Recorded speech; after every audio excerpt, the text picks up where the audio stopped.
여러분 오늘은 조금 어두운 이야기로 시작을 해보려고 하는데요. 조심스럽게 책 한 권을 소개하는 것으로 이야기를 시작하려고 합니다. 그 책은 뭐냐면 지금 현재 미국 워싱턴 그 휘트워스 대학교에서 종교철학 교수로 재직하고 계신 제럴드 시처라는 목사님께서 1996년에 출간하셨던 하나님 앞에서 울다라는 책입니다. 원래 이 책의 원제는 위장된 은혜인데요. 2000년대 초반에 번역되어서 우리나라에 출간된 책이기도 해요. 이분은 이 책을 자신의 인생을 뒤바꾼 충격적인 사건 하나를 소개하는 것으로 시작을 합니다. 1991년 어느 날 제럴드 시처 목사님은 자신이 사랑하는 어머니, 그리고 동반자인 아내, 그리고 사랑하는 4명의 자녀와 함께 차를 타고 집으로 향해 도로를 달리고 있었어요. 저녁 8시가 훌쩍 넘은 시간이어서 날은 이미 충분히 어두워진 상태였어요. 집을 향해서 한 10분쯤 달렸을 때 고속도로 저 맞은편에서 차량 한 대가 매우 빠른 속도로 달려옵니다. 때마침 그곳은 커브길이어서 위험할 수 있어서 속도를 줄이면서 달려야 했어요. 하지만 그 맞은편에서 온 차는 속도를 줄이지 않았고요. 결국 곧바로 중앙선을 넘어서 그 가족이 탄 차량으로 정면에 충돌하고 말았어요. 나중에 알고 보니까 그 맞은편에서 운전하던 운전자는 술에 만취한 음주운전자였습니다. 사고 직후 정신을 순간 잃었던 그는 정신을 차리고 주위를 둘러봤어요. 그의 눈에 들어온 광경은 너무나도 처참했습니다. 의식이 남아있는 아이들은 공포에 질려서 떨고 있었고요. 그리고 그의 일평생을 함께했던 그의 어머니, 그리고 20년 가까이 함께 살았던 아내, 그리고 당시 4살밖에 되지 않았던 셋째 딸이 숨이 멎은 채 도로 위에서 뒤엉켜져 있었습니다. 그는 정신을 차릴 새도 없이 생존한 나머지 3명의 아이들을 데리고 찌그러진 창문을 통해 차 밖으로 빠져나갔어요. 곧바로 사람들이 달려오고 여기저기서 경광등이 켜졌고요. 차들이 길게 늘어섰고 응급 요원들이 바쁘게 움직이고 있었습니다. 이와 같은 사고 직후의 그 모든 순간들이 마치 슬로우 모션처럼 너무나도 생생하게 기억이 났어요. 갑작스럽게 찾아온 이 엄청난 현실이 휩쓸고 지나갔을 때 그는 곧바로 깊은 어둠 속으로 빨려 들어가는 것 같은 기분이 들었어요. 너무 혼란스러워서 제정신으로 생각하고 질문하는 것 자체가 불가능했습니다. 두려움과 불안감 때문에 어쩔 줄 몰랐고요. 울음이 멈추질 않았습니다. 이것이 그가 자신의 책 서두에서 묘사한 행복했던 자신의 인생을 한순간에 뒤바꿔버린 처참한 현실이었어요. 그렇게 그의 인생의 1막이 내리고요. 응급차량이 병원에 도착해서 그가 차에서 내렸을 때 고통스러운 인생의 2번째 막이 올랐던 것입니다. 이 충격적인 현실을 마주해야만 했던 그가 자신의 책에서 자신이 겪은 이 상실에 대해서 이렇게 얘기합니다. 상실 이전의 모습으로 다시 돌아가고 싶어도 되돌릴 수 없을 뿐만 아니라요. 상실로 인해서 마주하게 된 그 결과는 실로 파괴적이고 영구적이라고요. 즉 이미 당해버린 현실이기 때문에 그것을 없던 일로 할 수도 없었고요. 그로 인한 상처나 괴로움, 상실감은 그런 감정들을 애써 부정하거나 외면하고 싶다고 해서 결코 사라지지 않는다는 겁니다. 여러분, 제가 지난주에 말씀드렸을 거예요. 우리가 사람들은 고난이라는 주제를 떠올리면 뭔가 그 주인공이 고난을 통해서 깨달음을 얻거나 뭔가 성장하는 일종의 성장 드라마처럼 읽어내려간다고 합니다. 여러분, 욥기라고 해서 다를까요? 수많은 해석자들에 의해서 욥기는 더더욱 그런 방식으로만 읽혀져 왔어요. 신약 성경이 욥에 대해서 인내의 화신이라고 말했던 것에 깊은 감명과 확신을 받았던 사람들에 의해서 욥기는 고난을 통과하고 극복한 자의 무용담으로 여겨졌고요. 그리고 그런 신앙적 영웅들만이 누릴 수 있는 보상적 축복에 대한 이야기로 전락해버리고 말았습니다. 여러분, 과연 그런 걸까요? 수많은 복잡성을 담고 있는 우리의 인생의 실존에 대해서 성경이 정말 그렇게 인과관계라는 도식 하나만 가지고 단순화해서 다루고 있을까요? 여러분, 성경에서 욥기처럼 이런 식으로 너무나도 자주 단순 도식화되어서 해석되는 또 다른 책이 하나 있어요. 그게 바로 뭐냐면 룻기라는 성경입니다. 오늘 이 자리가 룻기를 강의하는 자리가 아니라서 자세한 내용을 설명드릴 수 없지만 룻기 서두 부분은 이렇게 시작해요. 나옴이라는 한 여인을 소개합니다. 그녀가 베들레헴에 찾아온 흉년 때문에 살고 있었던 곳을 떠나서 가족들과 함께 모압 지방으로 가게 됐는데 거기에서 그녀는 사랑하는 남편과 2 아들을 잃는 큰 상실감을 겪게 되고 맙니다. 아마 당사자였다면 모든 것이 다 무너졌다고 해도 과언이 아닌 인생에 찾아온 엄청난 비극이었죠. 하지만 워낙 룻기가 나오미가 겪은 이 상실에 대해서 담담한 문체로 소개하고 있다 보니까 우리는 종종 그녀 안에 있었을 어떤 트라우마나 괴로움에 별로 큰 관심을 두지 않고요. 그저 제3자의 입장으로 쭉 읽어갑니다.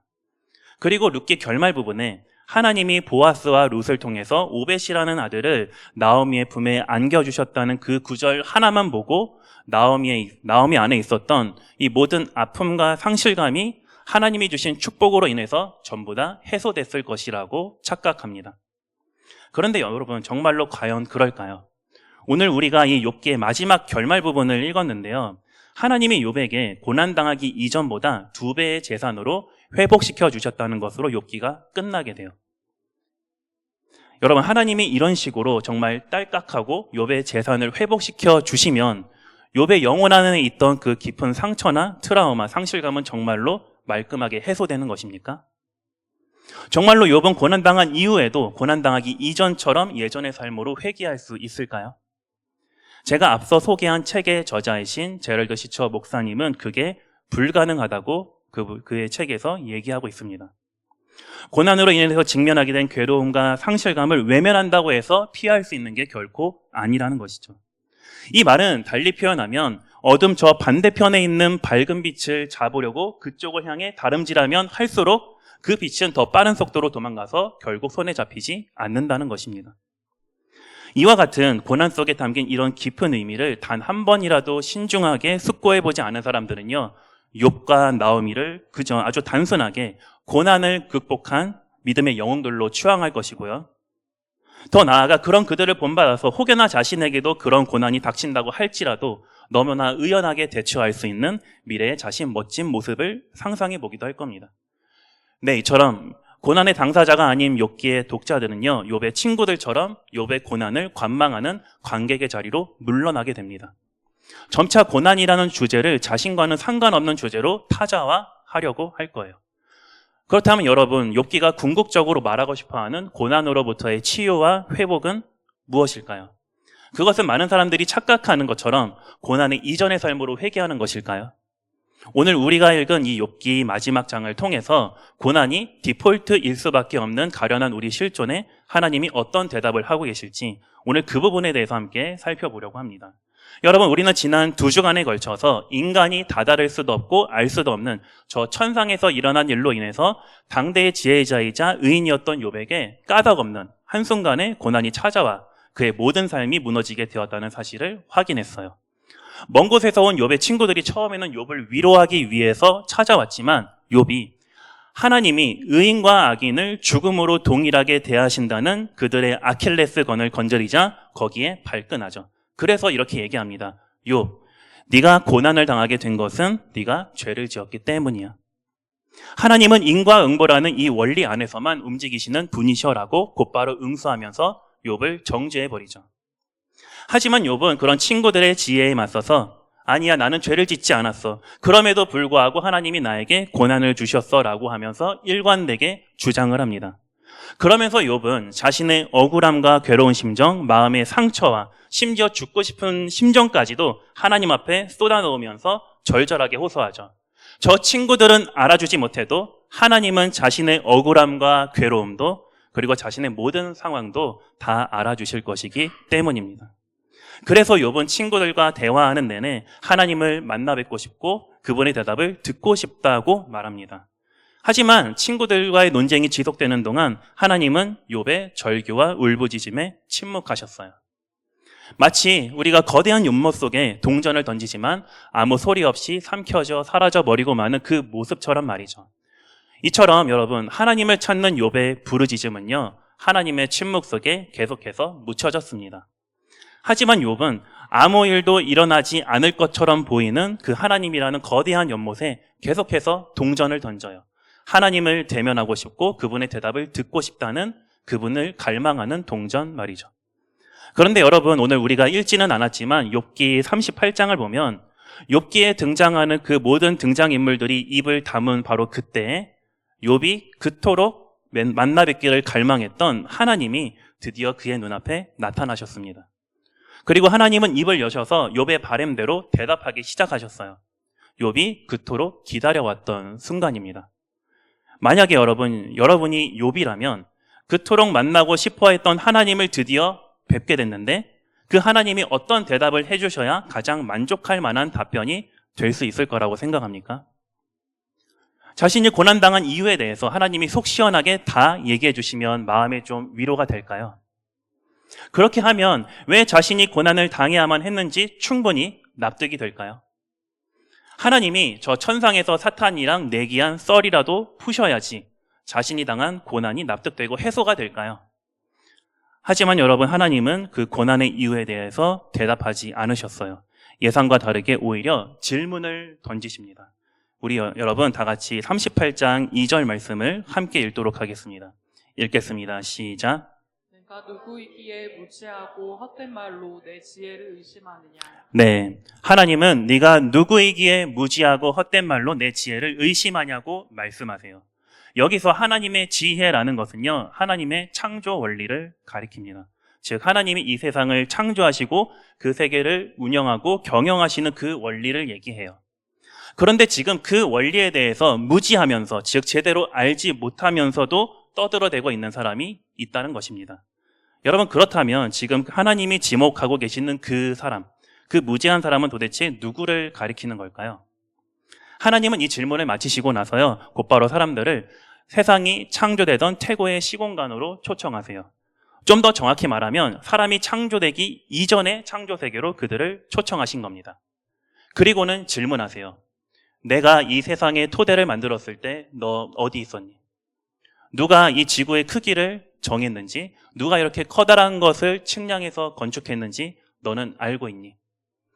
도대체 이 큰 토대들을 누가 세웠는지 너는 알고 있니? 라고 말이죠. 여러분, 하나님이 지금 이 질문을 하고 계신 의도는 너무나도 명확해요. 하나님께서 묘사하고 계신 이 창조 세계는 창조주이신 하나님께서 직접 창조하시고 결정하시고 운행하신 것이지 사람은 그때 존재하지도 않았기 때문에 그것을 통제할 수도 없고요, 제대로 알지도 못한다는 것입니다. 왜냐하면 하나님이 창조하신 그 창조 원리라는 것은 하나님께만 속한 것이고 하나님만 아시는 것이기 때문입니다. 그런데 여러분, 하나님은 지금 이것을 말씀하고 계신 거예요. 하나님만 알고 있는 그 창조 원리에 대해서 다 안다고 하면서 아는 척하는 사람이 있다는 겁니다. 여러분, 그게 바로 누굴까요? 욥일까요? 아니면 욥의 친구들입니까? 여러분, 그리고 40장, 41장에 가면요, 하나님은 또 두 종류의 피조물을 보여주시는데요. 하나는 베헤못이고요, 그리고 다른 하나는 리워야단이라는 피조물입니다. 여러분, 이 존재들이 우리가 흔히 하마나 악어를 가리키냐, 아니면 혼돈을 상징하는 고대 세계의 어떤 신화적 존재들을 가리키냐, 저마다 해석이 다른데요. 이들이 실제로 어떤 존재들이었는지 보다도요, 하나님이 이들에게서 하고 계신 말씀에 한번 주목해 보셨으면 좋겠어요. 하나님은요, 먼저 이 베헤못이라는 묘사한 것을 보니까 힘이 엄청나 보이거든요. 이 엄청나 보이는 창조물에 대해서 다루고 계신 이유가 있는데요. 우리 다 같이 40장 19절 말씀을 읽도록 하겠습니다. 함께 읽겠습니다. 시작. 그것은 내가 만든 피조물 가운데서 으뜸가는 것, 내 무기를 들고 다니라고 만든 것이다. 네, 하나님은 이 베헤못이 하나님께서 창조하신 피조물들 가운데 으뜸이라고 얘기하고 있습니다. 여러분, 우리가 지난주에 욥기 28장의 시 한 편을 같이 살펴봤습니다. 여러분, 그 시에서 시인은 인간이라는 존재를 어떤 존재로 묘사했었습니까? 아무리 깊고 어두운 캄캄한 땅속 깊은 곳이라고 할지라도 인간의 온갖 기술력과 노하우를 동원해서 그 땅속에 숨겨진 그 광성을 캐내고야만은 위대하고 탁월한 존재로 묘사했었어요. 즉, 인간이 피조물 중에 무엇이라는 겁니까? 으뜸이라는 거예요. 그런데 지금 하나님은 인간이 아니라 베헤못이 피조물들 중에 으뜸이라고 얘기하신 거예요. 여러분, 결국 하나님은 무엇을 말씀하고 싶어 하신 것입니까? 이 베헤못을 통해서 인간은 그리 대단한 존재가 아니라는 것을, 즉 인간은 한계를 가진 존재라는 것을 알려주려고 하신 것입니다. 여러분, 욥기의 이 문맥에서 봤을 때 그 한계는 어떤 한계일까요? 우리의 존재적으로도, 그리고 우리의 인식적으로도 한계를 가진 존재이기 때문에 하나님의 그 무한하신 지혜를 다 알 수 없는 그 한계를 말하는 것입니다. 여러분, 또 하나님은 41장에서 리워야단이라는 피조물을 보여주세요. 역시 이 리와 야단이라는 피조물을 보여주신 이유가 있는데요. 우리 다 같이 41장 33절, 34절 말씀을 읽도록 하겠습니다. 읽겠습니다. 시작. 땅 위에는 그것과 겨룰 만한 것이 없으며 그것은 처음부터 겁이 없는 것으로 지음을 받았다. 모든 교만한 것들을 우습게 보고 그 거만한 모든 것 앞에서 왕노릇을 한다. 네, 33절에서 하나님은 이 리와 야단이라는 존재를 어떻게 묘사하시냐면 인간이 어떻게 해볼 수도 없는 통제 불가능한 무시무시한 존재로 묘사하세요. 그런데 34절에서 그 리와 야단이라는 피조물은 어떻다고 합니까? 모든 교만한 것들을 우습게 보고요. 모든 거만한 것들 앞에서 왕 노릇을 한다고 합니다. 여러분, 과연 누가 교만한 사람입니까? 하나님만이 알고 계시는 인간은 다 알 수 없는 그 하나님의 지혜를 누가 다 안다고 하면서 떠들어댔습니까? 욥입니까? 아니면 욥의 친구들입니까? 자신들을 탁월한 지혜자라고 인식했던 욥의 친구들입니다. 하지만 그런 그들에게도 이 리와 야단이라는 존재는요, 어떻게 손써볼 도리가 없는 통제 불가능한 대상이에요. 그래서 리와 야단은 그렇게 스스로를 지혜 있다고 여기는 자들의 그 알량한 지혜를 비웃습니다. 네, 결국 하나님은 베헤못과 이 리와 야단이라는 존재를 통해서 무엇을 하신 겁니까? 오직 하나님 자신만이 참된 지혜의 근원이시라는 점, 이것을 밝히심으로써 스스로를 대단하게 여기는 교만한 모든 지혜자들의 지혜를 물리쳐 버리신 것입니다. 무지하면서도 자신이 스스로 지혜 있다고 착각하는 그들에게 현실을 깨달으라고 알려주신 것이죠. 그렇다면 다시 여러분, 우리가 최초에 하나님이 나타나셔서 말씀하셨던 그 장면으로 돌아가 보죠. 38장 2절에서 하나님이 이렇게 질문하셨어요. 네가 누구이기에 무지하고 헛된 말로 내 지혜를 의심하느냐? 네, 무지하고 헛된 말로 하나님의 지혜를 의심하는 사람은 누굽니까? 여러분, 욥은 처음부터 얘기했어요. 인간이 알 수 없는 그 세계에 대해서 자신은 모른다고요. 알 수 없다고요. 그는 친구들처럼 알 수 있다고 하면서 아는 척을 한 적이 단 한 번도 없었습니다. 그렇다면 여러분, 누가 무지한 자이고 누가 교만한 자입니까?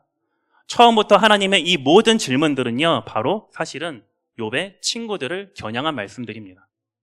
그들은 하나님을 다 알 수 있는 분으로 상식과 예측의 테두리 가운데서만 움직이셔야 하는 분으로 이해했죠. 하지만 욥이 거기에 반기를 드니까 친구들이 어떻게 합니까? 곧장 욥을 무너뜨려 버립니다.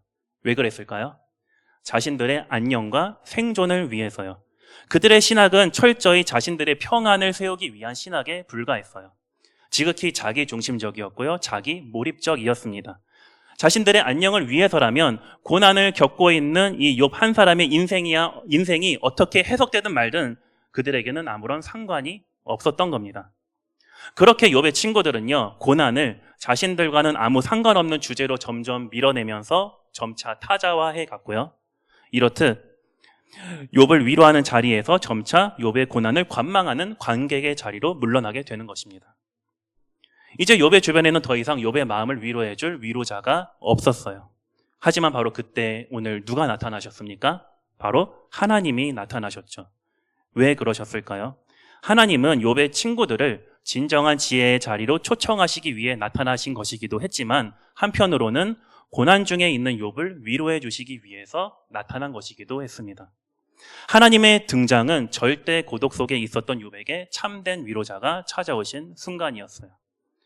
질문으로만 점철되었던 하나님의 이 모든 말씀이 이제 다 끝났습니다. 하나님의 말씀을 다 들은 욥은 과연 어떤 반응을 보였을까요? 그는 위로자로 찾아오신 하나님의 그 위로에 42장 5절 6절에서 바로 이렇게 반응하고 있는데요. 함께 읽도록 하겠습니다. 읽겠습니다. 시작. 주님이 어떤 분이시라는 것을 지금까지는 제가 귀로만 들었습니다. 그러나 이제는 제가 제 눈으로 주님을 뵙습니다. 그러므로 저는 제 주장을 거두어드리고 티끌과 잿더미 위에 앉아서 회개합니다. 네, 여러분, 욥이 뭐라고 얘기합니까? 6절을 보니까 자신이 지금껏 했던 모든 주장을 거두어드리고 회개한다고 얘기합니다.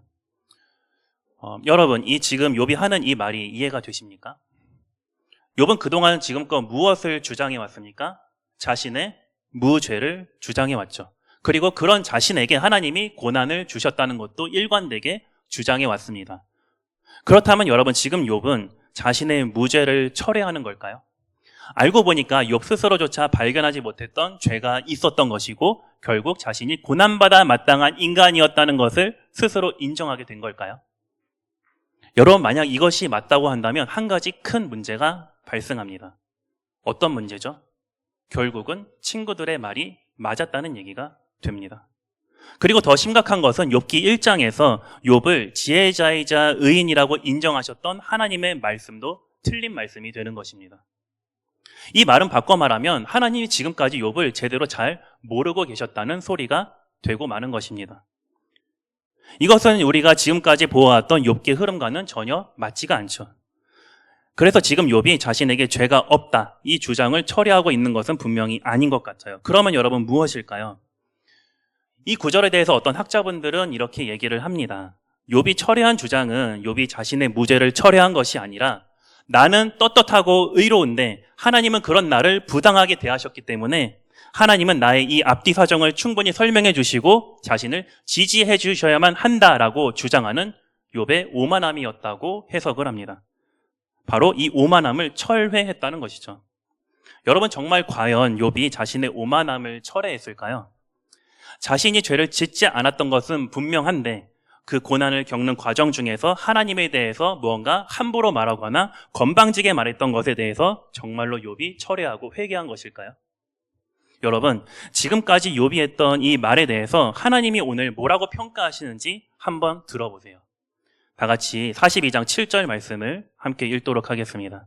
읽겠습니다. 시작. 주님께서는 욥에게 말씀을 마치신 다음에 대만 사람 엘리바스에게 이렇게 말씀하셨다.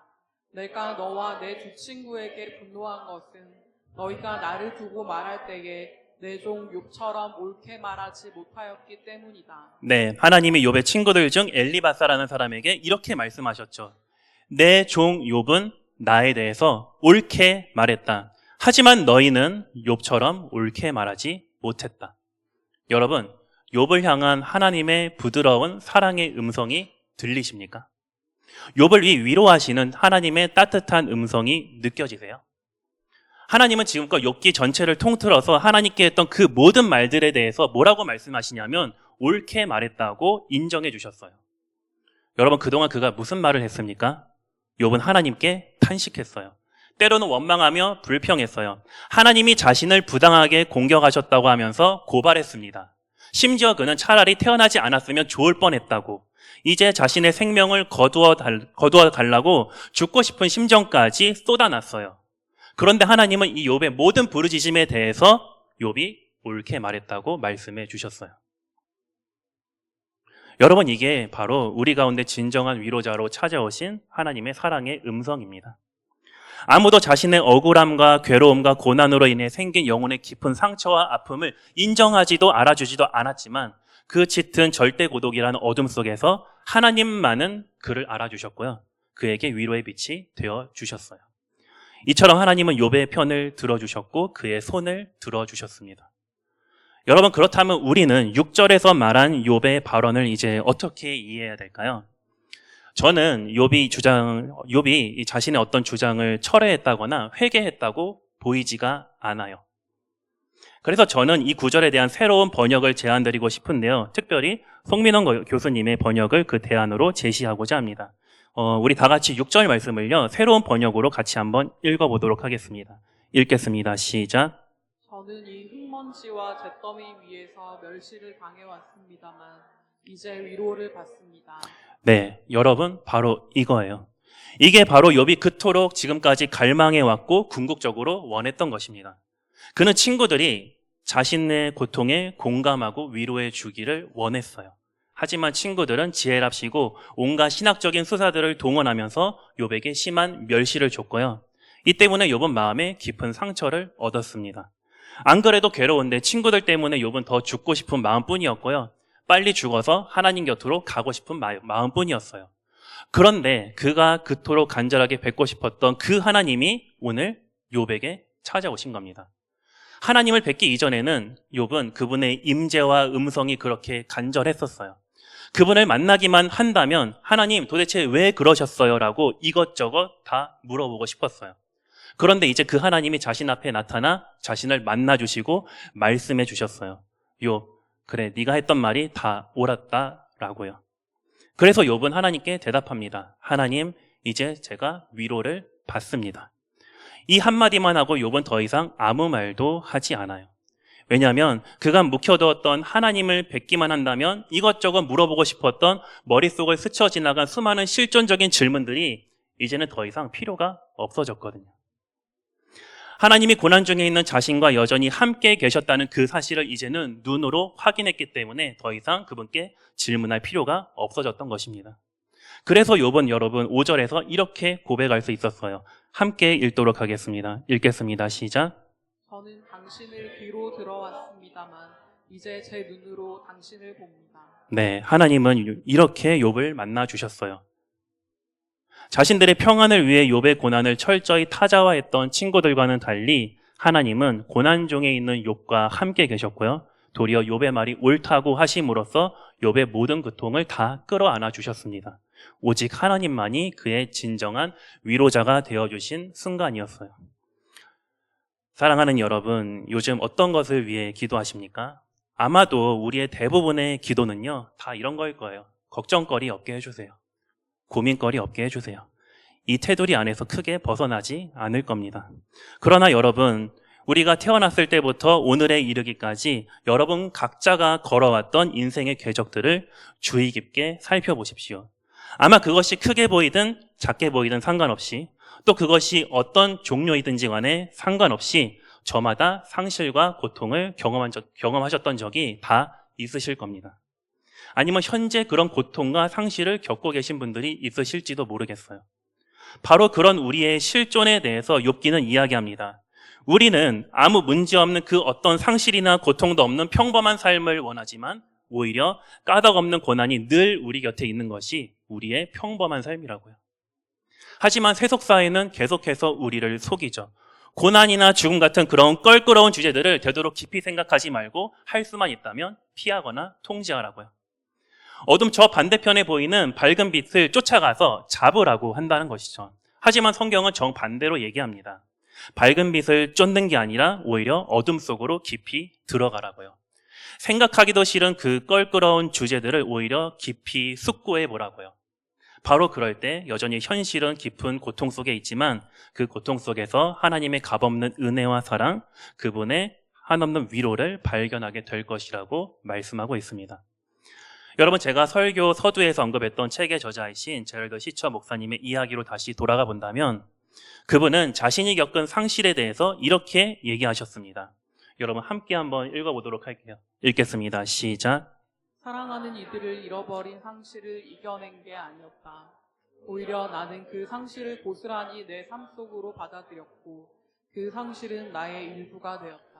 네, 이미 당한 그 고난을 그로 인해서 영혼 깊숙이 새겨진 그 상실감을 지울 수 없었습니다. 없던 일로 하자고 할 수도 없었습니다. 그것은 사실상 불가능한 일이기 때문입니다.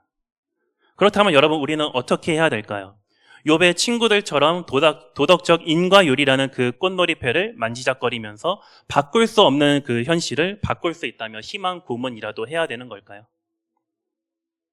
오늘 욥기는 우리에게 얘기합니다. 도리어 자신의 고통 속으로 더 깊이 들어가서 그것을 깊이 숙고하고 그리고 그 긴 터널 끝에 당신을 기다리고 계신 하나님을 찾으라고요. 그분 앞에 울면서 하나님 왜요? 어찌하여 저에게 이렇게 하셨습니까? 라고 그분께 끊임없이 질문하라고요.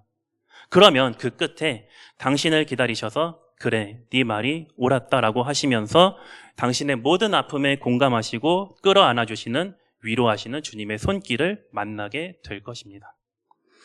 사랑하는 여러분, 주님을 다시 뵙기까지의 우리의 일평생은요, 하나님께 끊임없이 질문하는 여정이 될 것입니다.